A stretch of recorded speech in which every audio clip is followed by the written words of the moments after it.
नमस्कार दोस्तों। अपन लोग आज अपडेट लेते हैं ईरान और यूएसए के युद्ध में। गल्फ कंट्रीज़ में अभी एक मीटिंग हुई है। फिलहाल बात चल रही है पर्शियन गल्फ और अरेबियन सी को मिलाने की। जो स्टेट ऑफ हॉर्मुज़ है उसको बाईपास करने की बात चल रही है और 99% चांसेस है आने वाले समय में वो स्टेट ऑफ हॉर्मुज़ को बाईपास कर दिया जाएगा।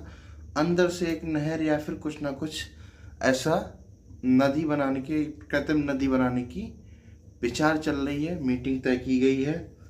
एक कैनल बाईपास की जाएगी state of Hormuz and one of the most important shipping for oil. जो कैनल बनाई जाएगी वो सबसे ज़्यादा ज़रूरी होगी, बहुत इम्पोर्टेंट होगी, विशेष होगी। किन के लिए? जो ऑयल सप्लाई होता है कहाँ से, जो आपके मिडिल ईस्ट के देश हैं उनसे, जो अदर दूसरे देशों में जो सप्लाई होता है उसमें से। इस समय ईरान ऑयल भेज रहा है चाइना को, और बाकी रसिया को कोई दिक्कत है नहीं, उनके पास इतना है, ठीक है। बाकी ईरान ने इंडिया के कुछ जहाज़ों को छूट दे दी है कि भैया तुम इंडिया का झंडा लगाओ और इंडिया जाओ। क्योंकि भैया जयशंकर साहब ने कहा है भैया या तो तुम अपने जो तो नवैया तुम्हारी खड़ी हैं हमारे कोची में उनको ले जाओ, और नहीं तो जो हमारे जहाज टैंकर्स में जो ऑयल लेके आए हैं वहाँ से उन्हें आने दो। कहाँ से? स्टेट ऑफ हॉर्मुज़ से। तो वो स्टेट ऑफ हॉर्मुज़ से वो निकल के आने वाले हैं। हो सकता है एक आज रात को ही आ जाए। दूसरी चीज़, जो लोग हाय दैया मचाए हुए थे एलपीजी क्राइसिस को लेके कि एलपीजी सिलेंडर जो है वो हमारे देश में कम है, आर्टिफिशियली वो क्राइसिस तैयार किया गया है लोगों की तरफ से। उसमें सरकार की रत्ती भर गलती नहीं है सरकार की। दूसरी चीज़ मैं याद दिलाना चाहता हूँ मिस्टर रवीश कुमार जी को।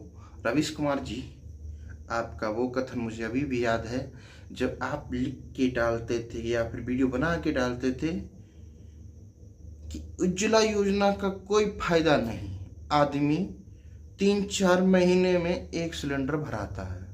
क्यों भाई, आपका हो गया? अभी तो सरकार ने 25 दिन और 45 दिन के लिए बोला है। अब तुम्हारे पिछवाड़े में जो आग जल रही है उसे बुझाना अति आवश्यक है। अब ना बोलना उज्ज्वला योजना बेकार है। क्यों भाई? गांव, तुम ही ने बोला था ना कि गांव का आदमी 3-4 महीने में एक सिलेंडर भराता है और उस शहर का आदमी पता नहीं इस गैस इस्तेमाल भी करता है। तो ये उज्ज्वला योजना गांव तक नहीं पहुंची। क्यों नहीं पहुंची भाई? पता लग रहा है ना गांव तक पहुंच गई।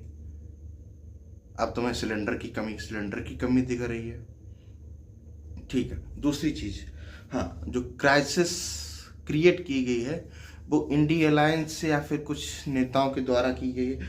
उसमें कुछ नेताओं का नाम लिया जाएगा। चंद्रपुर एलपीजी सिलेंडर, चंद्रपुर महाराष्ट्र में एक नेताजी पकड़े गए हैं जिनके पास 100 से अधिक सिलेंडर मिले हुए हैं। दूसरे यादगिरी जी मिले हैं कर्नाटक से, जिनके पास 46 गैस सिलेंडर पकड़े गए हुए हैं उनके होटल में, ठीक है। दूसरी चीज़, हापुड़ हमारे थोड़े दूर है, या थोड़ा ज़्यादा दूर नहीं है दूर। तो हापुड़ में अब्दुल रहमान जी, जो कि समाजवादी पार्टी के एक नेता हैं, जो कि इंडियन अलायंस में आती है। तो भाई क्रिएट किया जा रहा है क्या? क्राइसिस एलपीजी का, कि पैसे और बढ़ाओ भाई, लेकिन जबकि क्राइसिस नहीं है।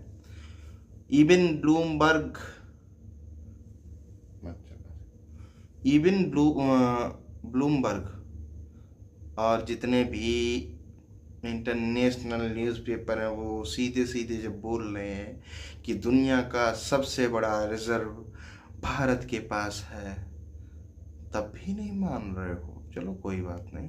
दूसरी चीज़, जब हमारी गवर्नमेंट खुद बोल रही है कि भाई हमारे पास कमी नहीं है, तो ठहरो, क्यों ज़बरदस्ती की क्राइसिस बना के बैठे हो? दूसरी चीज़, जब पता है युद्ध का समय है तो पिछवाड़े में आग ना लगाओ, शांति से घर पे बैठो, जैसा चल रहा वैसे चलाओ।